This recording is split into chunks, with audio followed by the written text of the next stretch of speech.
I feel like I'm losing my mind. से जो bike का पावर रहेगा वो 40 bhp से घट के अराउंड 35 bhp रह जाएगा। तो बाइक्स जो है वो अप्रैल 6 2026 में लॉन्च होने वाली है। तो 160 किलोमीटर अवे शोरूम है, तो क्या उसको ट्रायम्फ कंसिडर करना चाहिए। स्पीड 350 एक्सपेक्टेड है, स्क्रैम्बलर 350 एक्सपेक्टेड है और थ्रक्स्टन 350 ये भी एक्सपेक्टेड है। हो सकता है कि ओनरशिप की कॉस्ट जो है मेंटेनेंस की वो थोड़ी सी कम हो जाए as compared to 400 cc. Engine के जो क्रिटिकल कंपोनेंट है जैसे कि आपका पिस्टन हो गया या फिर ओरिंग्स हो गई, कनेक्टिंग रॉड हो गया, इसमें थोड़े बहुत चेंजेस हो सकते हैं। बट जो बाकी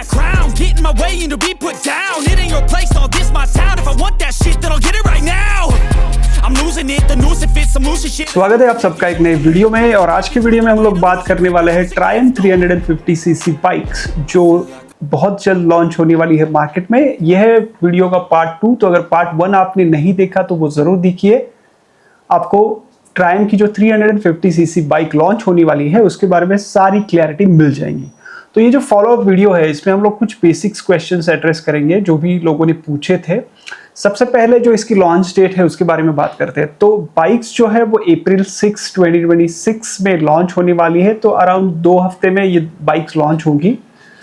और जो बाइक्स लॉन्च होने वाली है अभी जितनी न्यूज़ मार्केट में है उसमें 3 बाइक लॉन्च होगी। स्पीड 350 एक्सपेक्टेड है, स्क्रैम्बलर 350 एक्सपेक्टेड है और थ्रक्स्टन 350 ये भी एक्सपेक्टेड है।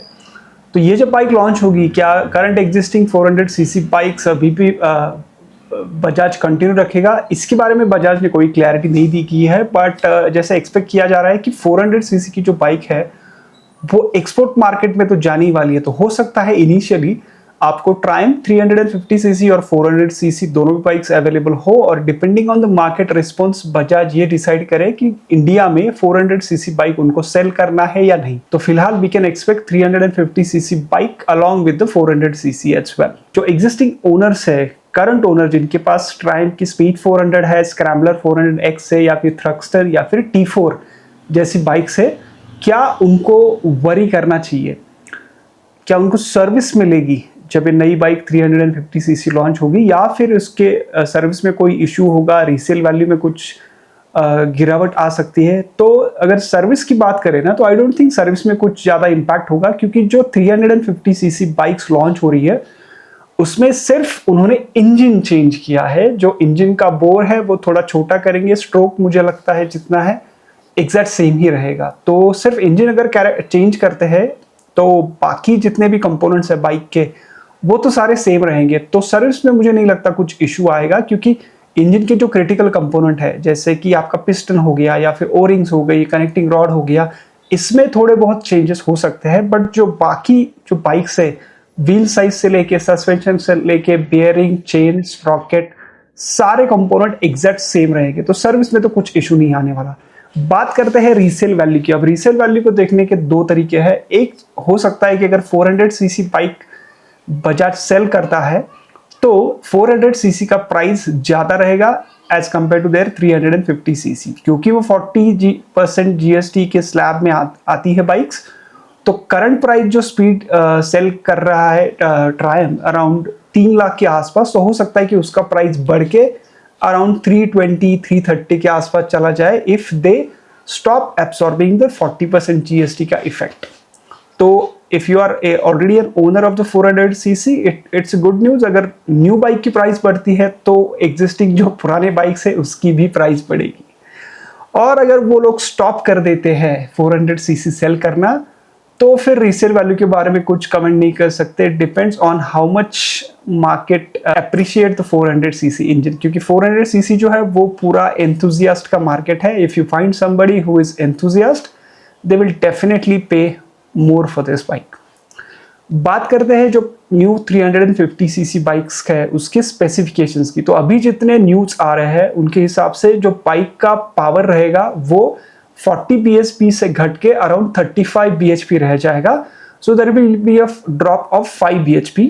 और जो टॉर्क है वो जो करंट बाइक प्रोड्यूस कर रही है 37.5 Nm का, वो ड्रॉप होके रह जाएगा अराउंड 31 से लेके 32 Nm का torque. Single cylinder liquid cool engine, if you look at this power it is generating 35 bhp, it is still more than other competitors, जैसे कि royal Enfield 350cc 21 bhp generate करती है, और जो होंडा की है हाइनेस या फिर CB 350 RS वगैरह, ये बाइक्स भी अराउंड 21 bhp पावर जनरेट करती है। तो 35 bhp is still good power. Torque की बात करें तो royal Enfield 350cc around 27 Nm का टॉर्क जनरेट करती है, Honda is somewhere around 30 Nm।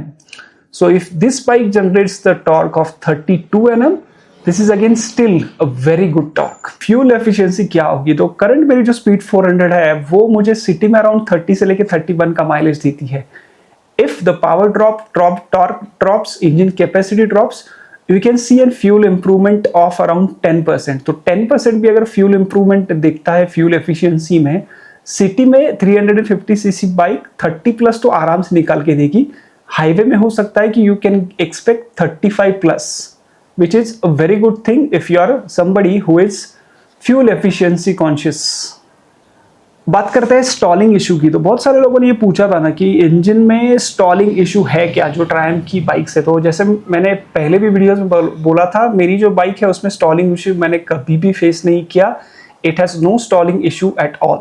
First gen की जो बाइक थी, फर्स्ट बैच ऑफ इट, उसमें थोड़ा सा स्टॉलिंग का इशू था जो उन्होंने सॉफ्टवेयर अपडेट के बाद रिजॉल्व किया, और जो स्टॉलिंग का इशू था वो प्रोमिनेंटली स्क्रैम्बलर में दिख रहा था। स्पीड में ऐसा कुछ इशू नहीं लगता। So 350cc being a smaller engine and generating around 35 bhp, I am not expecting any stalling issue in this one, क्योंकि अभी जो recent सारी ट्रायम्फ की बाइक है उसमें वो इशू ऑब्जर्व नहीं किया गया है। इसका जो सर्विस इंटरवल है, मेंटेनेंस है, इसका ओनरशिप कॉस्ट है, उस पर क्या इम्पैक्ट पड़ेगा? तो इंजन सिर्फ सेम ही रहेगा, तो इसका जो करंट सर्विस का इंटरवल है विच इज 1 ईयर या फिर 16,000 किलोमीटर्स, आई थिंक वो कंटिन्यू रहेगा।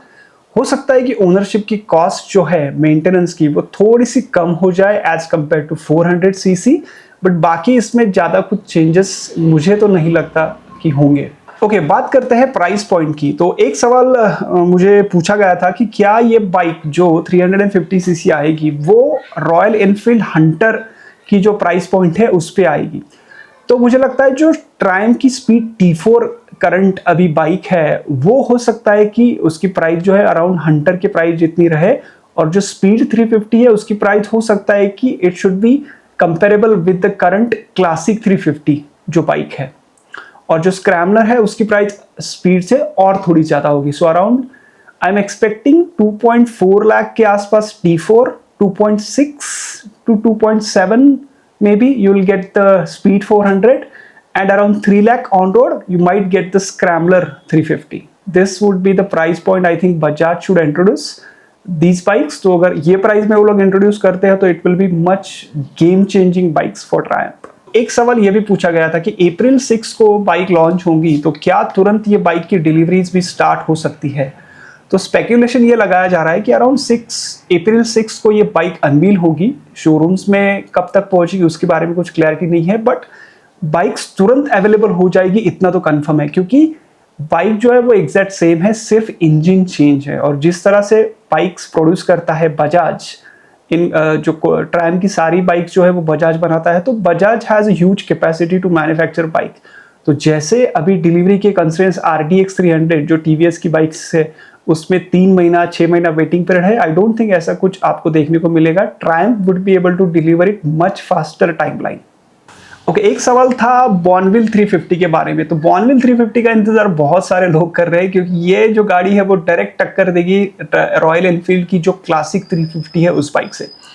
तो बॉर्नविल जो है वो एक्सपेक्टेड है, जितने भी सारे न्यूज़ आए हैं उसमें, कि दिवाली 2026 तक बॉर्नविल 350 ट्रायम्फ लॉन्च कर देगा। तो आई थिंक प्लान ऐसा है कि जो एग्जिस्टिंग बाइक्स है उसको 350cc में ट्रायम्फ लॉन्च करेगा, और जो नई बाइक है completely Bournville 350, you can expect it to be launched in India around October 2026. Okay, और एक सवाल था कि बाइक्स जो है वो आपको फर्स्ट बैच आपको बाय करना चाहिए या फिर आपको वेट करना चाहिए। अब ये बात डिपेंड करती है आप कितने जल्दी बाइक देख रहे हैं। तो ये जो बाइक है वो जैसे मैंने बोला एग्जैक्ट सेम बाइक है, सिर्फ इंजन चेंज है, तो इसमें कोई भी मैन्युफैक्चरिंग डिफेक्ट्स या फिर जो इश्यूज जो फर्स्ट बैच ऑफ बाइक में आपको ऑब्जर्व करने को मिलते हैं वो नहीं रहेंगे, क्योंकि Triumph bikes is already around for 2 years। तो अराउंड 2024 से लेकर 2026 2 से 2.5 साल मार्केट में ये बाइक्स है, तो इसमें मेजर इश्यूज जैसे फर्स्ट बैच ऑफ बाइक्स में मिलते हैं वो कुछ भी नहीं देखने को मिलेंगे. So if you are keen on buying the Triumph 350cc first batch, I don't think इसमें कुछ इशू होगा. You can definitely consider buying it. Okay, और एक क्वेश्चन था कि अभी ये जो बाइक का टाइमलाइन दिया गया है जो है अप्रैल 2026 का, तो if somebody is thinking of buying the bike immediately, तो क्या ये टाइमलाइन फिक्स है और विद इन अ मंथ क्या ये बाइक डिलीवर हो जाएगी? Because there are lot of people who are waiting for this bike to be get launch, क्योंकि उनका परचेस डिसीजन उसके ऊपर डिपेंडेंट है. तो काफ़ी सारे लोग देख रहे हैं CB350 RS, क्लासिक 350 वगैरह जैसी बाइक्स, या फिर Meteor 350, इवन TVS की RTX 300. तो ये जो टाइमलाइन बजाज या फिर ट्रायम्फ ने दिया है वो काफ़ी फर्म है और विद इन अ मंथ ये बाइक आपको रोड पे भागते हुए दिखेगी. एक और क्वेश्चन था शोरूम एक्सेसिबिलिटी के बारे में. तो एक बंदे ने कमेंट किया था कि मेरे घर से जो शोरूम है वो अराउंड 160 किलोमीटर्स अवे है. तो 160 किलोमीटर्स अवे शोरूम है, तो क्या उसको ट्रायम्फ कंसिडर करना चाहिए? तो आई थिंक जितना मुझे लगता है ना, if showroom is around 10-20 kilometres far, you can consider buying Triumph या फिर any other manufacturers. But अगर 160 किलोमीटर्स आपको ट्रैवल करना पड़ रहा है तो I think you should stay away from that brand, क्योंकि शोरूम जो या फिर सर्विस सेंटर है वो पास में होना बहुत ज़्यादा इंपॉर्टेंट है. क्योंकि स्मॉल इश्यूज, अगर माइनर इश्यूज कुछ आते हैं तो आपको सर्विस सेंटर विजिट करना पड़ता है. तो उन इशू के लिए आप हर बार तो 150 किलोमीटर 200 किलोमीटर ट्रैवल करके नहीं जा सकते. सो अगर 20-30 किलोमीटर्स के रेंज में कोई भी शोरूम है, you should definitely consider buying that brand. अगर शोरूम एक्सेसिबल नहीं है, I think you should stay away from it. तो यस, चलिए एंड करते हैं इस वीडियो को. अगर आपके कोई भी सवाल है ट्रायम्फ के 350cc बाइक्स के बारे में तो आप कमेंट सेक्शन में मुझे पूछ सकते हैं. I will definitely try to answer. Thank you for watching this video. Bye bye, मिलते हैं नेक्स्ट वीडियो में.